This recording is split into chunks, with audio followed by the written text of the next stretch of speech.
بسم الله الرحمن الرحیم. ټولو دوستانو ته ښه راغلاست وایم. خدای دې وکړي ټول روغ او جوړ اوسئ.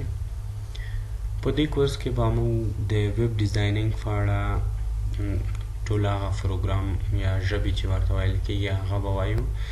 HTML، CSS، بوتسټراپ، جاواسکریپټ، همدارنګه هم مخکې ورپسې چې نور کومې لنګویج چې د دې مربوط کېږي دا ټول وایو د دې په خاطر چې څنګه کولی شو ویب ډیزاینینګ زده کړو یا ویب ډیولپمنټ وکړو. چې نن سبا ویب ډیزاینینګ د نړۍ په ټوله سطحه ډېر زیات استفاده کېږي، ځکه چې ویب ډیزاینینګ یو له هغو فیلډونو څخه ده چې موږ او تاسو په اوسني ژوند کې ترې ډېره استفاده کوو. یا وغواړو چې ویب ډیزاینینګ زده کړو او د هغه له خاطره موږ او تاسو په ځینو آنلاین پلیټفارم چې دي په هغه کې پیسې ترلاسه کړو او کار وکړو او د کار په مقابل کې موږ ته پیسې راکړل شي. لکه هغه ځینې ویبسایټونه چې دي ډریبل ده، افورک ده، freelancing.com ده، job.com ده، داسې ځینې ویبسایټونه یا پلیټفارم دي چې دې ته موږ ورځو، هلته خپل اکاونټ جوړوو او د هغه څخه آنلاین پیسې ګټلی شي. خو ویب ډیزاینینګ موږ کولی شو چې په اسانۍ سره زده کړو په همدې کورس کې، چې لومړی به د HTML څخه شروع کوو، همداسې مخکې به کره ځو.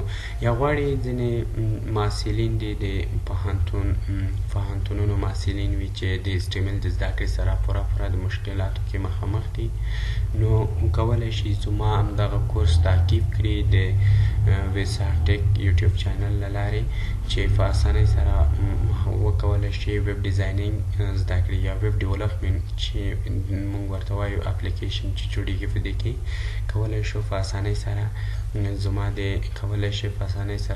یوټیوب چینل څخه استفاده وکړئ او پوره زده کړه وکړئ.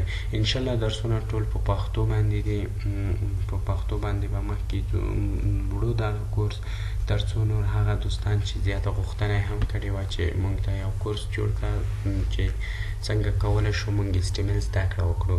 نو انشاءالله په دې کې به موږ وایو چې HTML څنګه زده کولی شو او د HTML ټول هغه ټاکس چې دي، ټاکس ده، ایلیمنټس دي، اټریبیوټ دي، څه ده، لینک څه ده، ویډیو څنګه راوړلی شو، لیست څه شی ده، آرډر لیست، ان آرډر لیست، دا ټول موږ په HTML کې ووایو. انشاءالله کره به مخکې ځو او بل راتلونکي ویډیو کې به انشاءالله موږ وایو چې څنګه کولی HTML IDE له انټرنیټ څخه ډاونلوډ کړو او په خپل کمپیوټر کې نصب کړو تر څو موږ هلته کوډینګ وکړو. یا اصلي محیط چې ده د هغه ته موږ IDE وایو چې چېرته موږ د HTML کوډینګ کوو.